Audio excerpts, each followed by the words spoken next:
Assalamualaikum warahmatullahi wabarakatuh. Di sini saya Adina Rizky Amalia Disyam Putri akan memaparkan hasil tugas akhir kewirausahaan, yaitu tentang pemaparan hasil wawancara dan rencana usaha yang akan saya rintis. Untuk sebab-sebab yang akan saya bahas, yang pertama adalah untuk narasumber 1, yaitu pedagang sembako. Yang kedua, pengusaha toko roti. Yang ketiga, peternak ayam kampung. Yang keempat, pengusaha grosir baju. Yang kelima, pedagang buah. Yang keenam, pengusaha toko alat musik. Yang ketujuh, pengusaha angkringan atau kafe. Dan yang kedelapan adalah perencanaan usaha, yaitu bisnis hijab. Untuk introduction dari pemaparan ini adalah kewirausahaan merupakan sebuah sikap mental seseorang yang memiliki kreativitas yang tinggi. Seseorang yang memiliki jiwa kewirausahaan adalah orang yang aktif, unik, berdaya guna membuat sesuatu, serta bermanfaat bagi banyak orang. Kegiatan kewirausahaan memiliki proses yang dinamis demi menciptakan sesuatu yang disertai dengan model, sumber daya, waktu, serta risiko yang mungkin terjadi. Kewirausahaan merupakan proses dalam mengidentifikasi, mengembangkan, dan mewujudkan visi dan misi usaha. Untuk yang pertama, yaitu narasumber yang pertama, yaitu pedagang sembako. Untuk profilnya, beliau bernama Turiana yang lahir di Lumajang tanggal 14 Juni 1968. Untuk sejarah dari bisnis ini, yaitu singkatnya, usaha ini berawal dari toko kecil biasa di dalam rumah yang hanya menyediakan beberapa sembako saja dan beberapa jenis lainnya. Usaha sembako ini dirintis sejak tahun 2003. Dengan semakin tahun semakin berkembang, dan baru sejak tahun 2020 membuka toko di daerah pasar, yang mana semakin lama barang yang disediakan semakin lengkap. Untuk keuntungan yang diperoleh dari usaha ini adalah 6-7 juta per bulan. Untuk kendalanya yaitu di musim penghujan, omset yang dihasilkan menurun karena pengunjung juga berkurang. Untuk prospek kedepannya, ingin memperlengkap barang toko dengan menambah peralatan pecah belah dan lain-lainnya hingga lengkap selengkap mungkin. Yang kedua, narasumber kedua yaitu pengusaha toko roti. Untuk profilnya, beliau bernama Lili Sriyanti Kusuma, kelahiran Jember, usia 60 tahun.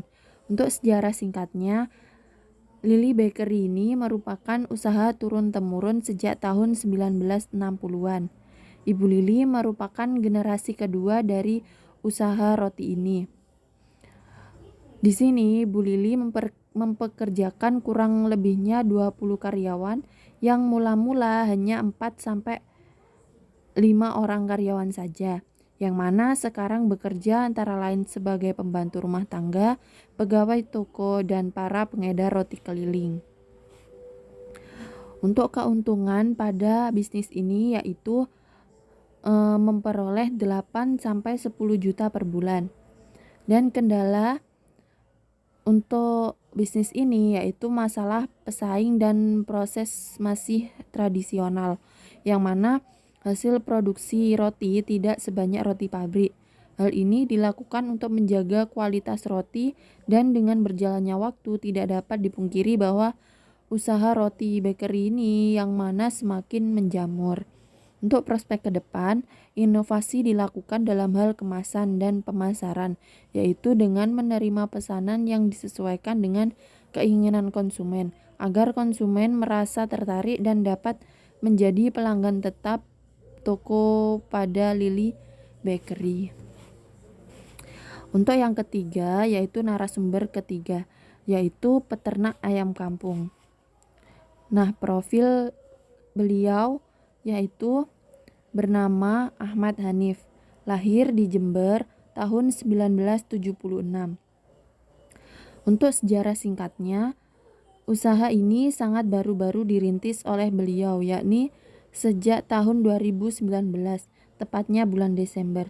Jenis ayam yang diternak adalah ayam kampung super. Usaha ini didirikan karena nilai tingkat penjualan ayam kampung sangat banyak diminati oleh para konsumen. Nah, berikut adalah gambar-gambar dari peternakan ayam kampung tersebut, di mana peternakan ini berada di belakang rumah pemilik usaha ini. Untuk keuntungannya sendiri yaitu mencapai 50 juta per bulan. Dan kendalanya yaitu ketika harga pakan terus mengalami peningkatan saat diserang penyakit. Jadi biasanya kalau harga pakan naik, ayam juga mengalami kenaikan, sehingga nantinya konsumen akan mencari dan membandingkan mana harga pasar yang sangat murah, dan jika harga pasar sangat memenuhi kantong para konsumen, maka konsumen akan memilih yang paling mendekati harga murah tersebut. Untuk prospek kedepannya, yaitu ingin menambah lagi jumlah ayam kampung yang diternak dan lebih bisa dipasarkan sampai jauh, dan juga dapat membuat cabang peternakan ayam, sehingga nantinya ayam yang dijual semakin banyak diketahui bahwa beliau menjual ayam-ayam kampung yang sangat baik untuk dikonsumsi. Untuk prospek usahanya yaitu sudah dapat mengirim ayam kampung super hingga keluar Jawa. Untuk yang keempat, narasumber keempat yaitu pengusaha grosir baju. Nah, beliau ini masih sangat muda, yaitu bernama Dwi Savitri yang lahir di Jember tahun 1998. Untuk sejarah singkatnya, pengusaha muda ini masih berusia 22 tahun tetapi sudah memulai bisnis grosir yang sudah dikenal banyak orang. Usaha ini berawal dari sebuah usaha kecil yang hanya menyediakan beberapa jenis pakaian. Tetapi semakin tahun sejak awal didirikannya pada tahun 2018 mengalami pengembangan secara terus-menerus. Dengan terus menekuninya dan memasarkannya barang, saat ini persediaan barang grosirannya semakin lengkap. Yang awalnya hanya menyediakan pakaian grosir, sekarang ditambah dengan berbagai jenis aksesoris dan lain sebagainya. Nah, toko ini berada di dalam rumah beliau sendiri, yang mana bisa dilihat pada gambar bahwa banyak sekali barang yang saat ini dijual dan juga yang terjual sampai ke depan rumahnya beliau. Nah, untuk keuntungannya dari usaha ini adalah 6 juta per bulan. Kendala yang dirasakan oleh pembisnis yaitu munculnya pembuka bisnis baru yang sama dengan toko yang sedang dikembangkan, serta persaingan harga pasar yang dapat merubah nilai jual banyak barang. Untuk prospek kedepannya, ingin membuka toko atau store di daerah perkotaan agar lebih dapat mudah menjangkau konsumen seperti para remaja. Nah, seperti halnya toko di dekat-dekat kampus, universitas, seperti itu. Jadi kan banyak para remaja yang masih membutuhkan barang-barang atau masih tertarik dengan barang-barang yang beliau jual. Untuk prospek usahanya, semakin tahun ke tahun usaha store online lebih banyak dan offline, dan mudah dijangkau oleh banyak dari konsumen. Dan toko ini sudah memiliki online store yaitu di Shopee dan Tokopedia. Untuk yang kelima yaitu narasumber kelima yaitu pedagang buah. Nah, beliau bernama Sutrisno yang lahir di Jember tahun 1960. Untuk sejarah singkatnya, usaha beliau berdiri karena faktor ekonomi, yang mana awal membuka usaha dengan berjualan di pinggir jalan raya sejak tahun 2017. Sampai berjalannya waktu hingga saat ini, di tahun 2020, Bapak Sutrisno telah membuka toko kecil di daerah dekat Pasar Kencong dan dekat dengan pemukiman warga. Sampai saat ini, toko Bapak Sutrisno mengalami peningkatan pembeli sejak Ramadan, setelah mengalami penurunan pembeli sebelum Ramadan saat awal pandemik. Nah, bisa dilihat sendiri, ini merupakan buah-buah yang dijual oleh Bapak Sutrisno. Untuk keuntungannya yaitu 800 sampai 1 juta per bulan. Untuk kendalanya yaitu muncul pembuka bisnis baru serta persaingan harga pasar. Nah, kebanyakan seperti ini ya, muncul pembuka bisnis baru dan harga pasar yang mungkin oleh para konsumen dikira-kira antara harga toko yang satu dengan yang lain. Untuk prospek kedepannya yaitu ingin membuka cabang toko di perkotaan agar dapat menambah omset perekonomian Bapak Sutrisno. Nah, untuk prospek usaha yaitu semakin tahun semakin lebih berkembang dengan adanya online store agar dapat dijangkau oleh lebih banyak orang. Untuk yang keenam yaitu narasumber keenam, pengusaha toko alat musik. Nah, profil beliau bernama Nuruddin yang lahir di Jember tahun 1976. Untuk sejarahnya, usaha ini berdiri sejak tahun 2017.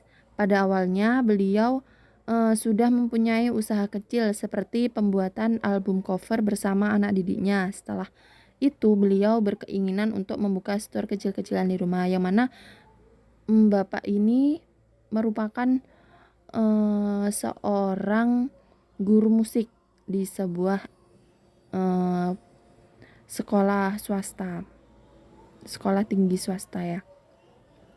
Dan mana semakin lama penjualan semakin meningkat sehingga beliau membuka toko alat musik di samping jalan raya untuk menarik minat pembeli lainnya, yang mana awalnya hanya menyediakan gitar dan kendang saja, tetapi sekarang sudah menyediakan lebih banyak jenis alat musik lainnya seperti mawaris hadroh, darbuka, keplak dangdut, dan masih banyak lagi. Dan pada tahun 2019 beliau membuka cabang di lain kecamatan, sehingga pada saat ini beliau memiliki 2 cabang store alat musik. Nah, ini merupakan alat-alat yang dijual oleh beliau di store-nya. Untuk keuntungan yang diperoleh dalam usaha ini adalah 3 juta per bulannya. Untuk kendala yaitu munculnya pembuka bisnis baru serta persaingan harga pasar. Untuk prospek ke depan ingin memperbanyak alat musik yang dijual serta membuka cabang toko di sekitar kota-kota besar. Untuk prospek usaha yaitu semakin tahun semakin lebih berkembang dengan adanya online store sehingga lebih mudah dijangkau banyak konsumen. Untuk yang ketujuh yaitu narasumber terakhir yaitu pengusaha angkringan. Nah, beliau adalah pengusaha muda atau pembisnis muda yang lahir di Jember tahun 99. Usaha ini berdiri sejak tahun 2020, jadi masih baru-baru ini didirikan. Nah, pendiri angkringan ini mendirikan atau membuka usaha ini tidak lain untuk memenuhi kebutuhan sehari-harinya, yaitu yang salah satunya adalah perekonomian beliau sendiri. Dan makanan yang dijual adalah seperti sate usus, sate telur puyuh, nasi bakar, nasi kucing, dan masih banyak lagi. Dan juga beraneka ragam macam minuman. Angkringan yang dibuka oleh beliau semakin lama mengalami kenaikan jumlah pengunjung, yang mana para remaja-remaja bisa ngobrol-ngobrol atau sambil mengerjakan tugas di angkringan ini, dan tersedia wifi untuk para remaja yang sedang mengerjakan tugas dan lain sebagainya. Untuk keuntungan dari usaha ini yaitu 300 sampai 500 ribu rupiah per bulan. Untuk kendalanya yaitu munculnya pembuka bisnis baru. Dan prospek ke depan yaitu ingin membuka cabang angkringan di daerah padat mahasiswa yaitu di perkotaan agar dapat menambah perekonomian. Untuk prospek usaha yaitu semakin tahun semakin lebih berkembang dengan adanya online food atau lain sebagainya. Biasanya itu ada Gojek seperti itu, GoFood dan lain sebagainya. Nah, yang kedelapan sendiri yaitu perencanaan usaha. Usaha yang akan saya rintis yaitu bisnis hijab. Nah, latar belakang bisnis ini yaitu pada saat ini dunia fashion menjadi salah satu bisnis yang menjanjikan. Berbagai macam jenis hijab dengan ragam kreativitas yang menarik. Nah, permintaan akan hijab semakin hari semakin bertambah karena semakin banyaknya wanita muslimah yang mengenal tren berhijab. Hijab yang berasal dari bahasa Arab yaitu artinya harfiah yaitu penutup, bisa diartikan dengan memakai jilbab atau kerudung dengan tujuan untuk menutup aurat bagi perempuan muslim. Nah, mayoritas penduduk di Indonesia pun sendiri yaitu memeluk agama Islam. Sehingga untuk membuka bisnis ini juga merupakan salah satu peluang untuk kami dalam membuka bisnis perhijaban di Jember karena dilihat dari target pasar yang mendukung, yakni banyaknya jumlah muslim di Kabupaten Jember sendiri. Tujuan bisnis ini yaitu mengembangkan kreativitas usaha, meningkatkan nilai ekonomis bahan, mengurangi limbah kain, mendapatkan keuntungan dari produk yang dihasilkan. Untuk manfaat bisnisnya sendiri yaitu mengembangkan budaya wirausaha demi meningkatkan perekonomian Indonesia. Dengan jalan menjadi mahasiswa yang unggul dan berkarakter, yang salah satu indikatornya adalah dengan memiliki jiwa wirausaha dan mampu mengembangkannya menjadi nyata. Selain itu, melihat peluang mengenai tren muslimah yang bergaya stylish, membuat kami sadar akan peluang ini. Dari bisnis yang kami jalankan ini, kami dapat membuat lapangan pekerjaan seperti halnya penjahit bagi produk yang kami tawarkan dan kesempatan bagi reseller atau pengecer produk kami. Nah, untuk analisa SWOT, yaitu yang pertama strike, yaitu kekuatan, yang mana produk hijab dibuat dengan kesan elegan, yang mana para remaja kali ini sangat memimpikan bagaimana cara menggunakan hijab yang hasilnya nanti akan menjadi elegan bagi dirinya sendiri dan tentunya sangat nyaman dipakai dan harganya relatif terjangkau dan dapat dijangkau banyak orang.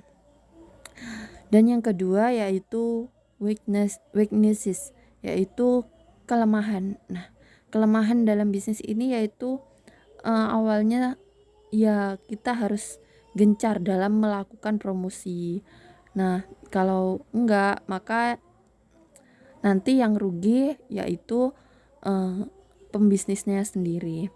Dan pengalaman untuk memulai usaha yang masih sangat minim, yang mana ini merupakan salah satu perencanaan usaha yang pertama kali kami susun.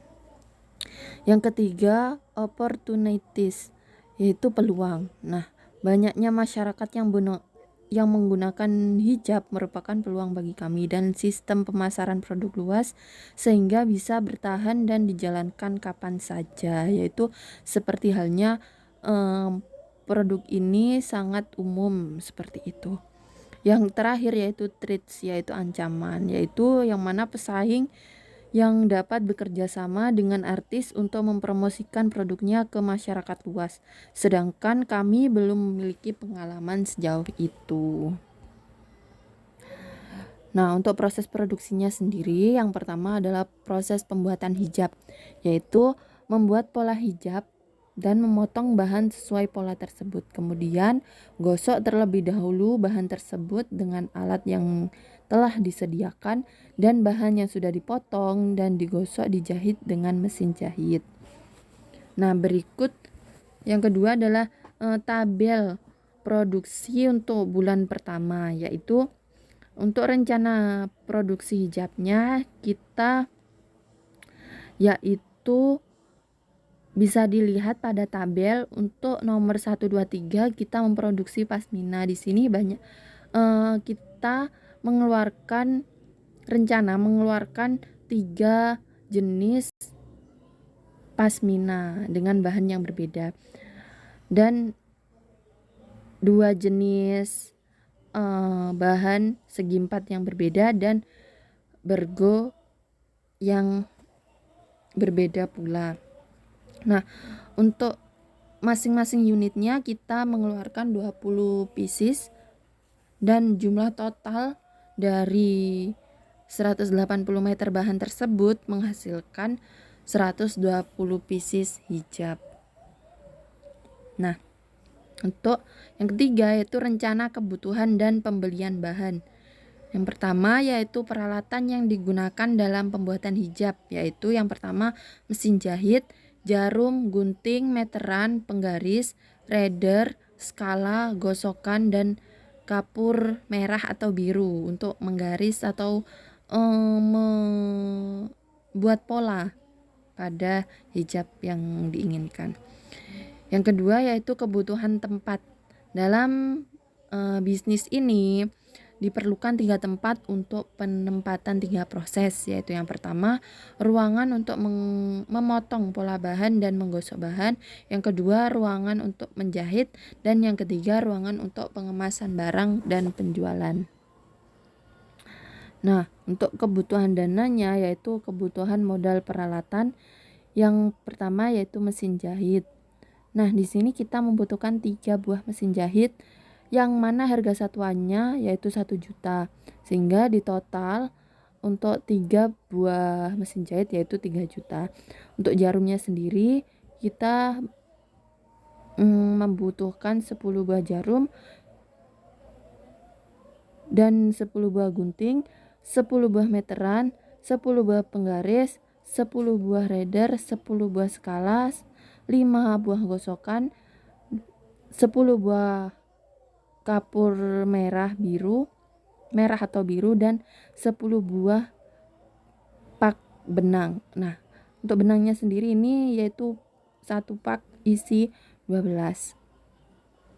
Dan jumlah total dari keseluruhan yaitu untuk kebutuhan modal peralatan yaitu Rp4.475.000.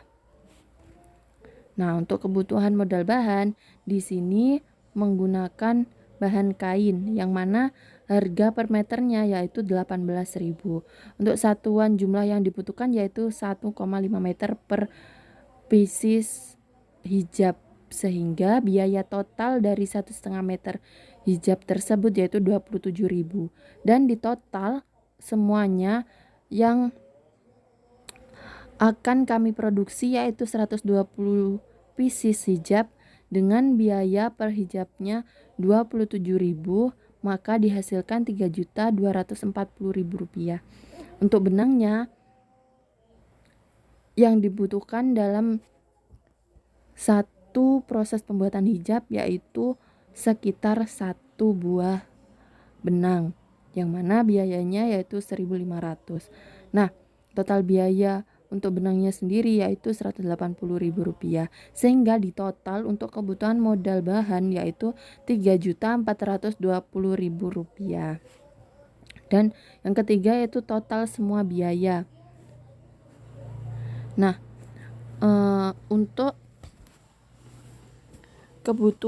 total kebutuhan semua biaya